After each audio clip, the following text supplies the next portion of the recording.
Hi folks, how's it going? It's Des Catties. So some of you folks have asked about my old skin tarp that I made, and there it is. Okay, I've had some tie-out points put on it and stuff like that. So I'm quickly going to go through, obviously not do a complete demonstration of me soaking it and everything else, but I'm going to show you just the stuff that I used and obviously the process I kind of went through in actually making this tarp. Okay, so stay tuned. Okay, so the first thing I did then was obviously I went on Amazon and I bought myself an Egyptian cotton sheet. Okay, I bought a king size. Measurement wise, I can't really remember, but I do know that obviously I can fit under it. I'm 6'3" and it's big enough for me to obviously fit under it, suffice. Holds all my gear in there and all the rest of it. You might want to go for something a bit smaller if you're just someone of obviously shorter stature. Okay.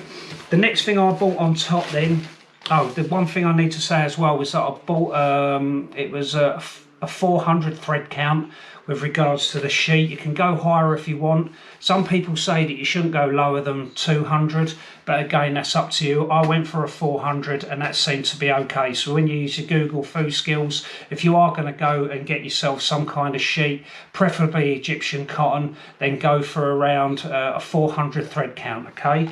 I bought some Kajora material that I used for the reinforcements to go on the actual tile points, okay, as you can see there.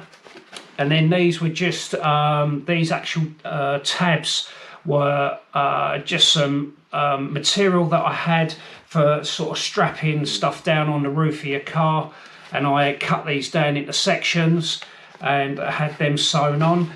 The sewing, I was originally going to do the sewing by hand, but realised it would take forever. So what I've done was, there's a seamstress up the road from me. I went and spoke to her and she charged me a small amount of money. I cut out all the reinforcement points that I needed, plus the tabs, and she sewed them on, so she done her magic with that. That was sweet. Okay, now for the actual liquids that I use, obviously I had a bucket. So get yourself a large receptacle, obviously that's going to accommodate your sheet or whatever it is that you want to obviously make into an oilskin. I used boiled linseed oil, okay, and then I also added some turpentine substitute. I used equal amounts inside a jug. How much, that's down to you when you're making it. Do make sure though that you do use equal amounts. The turpentine or paraffin or whatever it is that you're going to use, what that will do, that will help dehydrate, that will sort of hydrate, help it evaporate some of the oil, the oils that are obviously in the sheet or in the material that you're obviously absorbing into.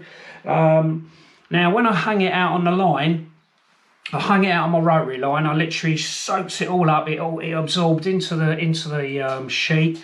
I really give it a good squeeze. Then I just strung it out, hung it flat, or let it hang loosely on my rotary line in the garden. I left that for a full day, and then I left it overnight, and then I left it again the next day, and it still had that oily feeling in there. Now, the worry that some people might be saying is, you know, using linseed oil, there are these horror stories you hear of folk that have, you know, sort of, excuse me, treated wood and all the rest of it, and then what they've done is they've sort of squeezed up these rags, chucked them in their shed, and they've almost combusted and gone into flame. Well, at first, I've got to admit, I was worried, a bit concerned about that, you know, obviously scrumpling it up and putting it away and worried about that it might combust.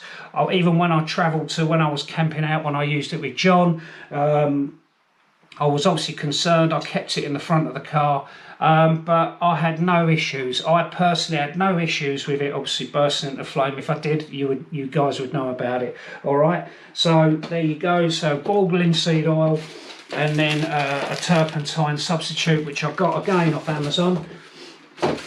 All right, and then the one thing that you do need as well is obviously some gloves. All right, these are just a box of nitrile gloves that we've had for ages in the house, and it's great to wear a pair of those, stick them on your hands just to keep that oil off your hands, and then just give it a good soak.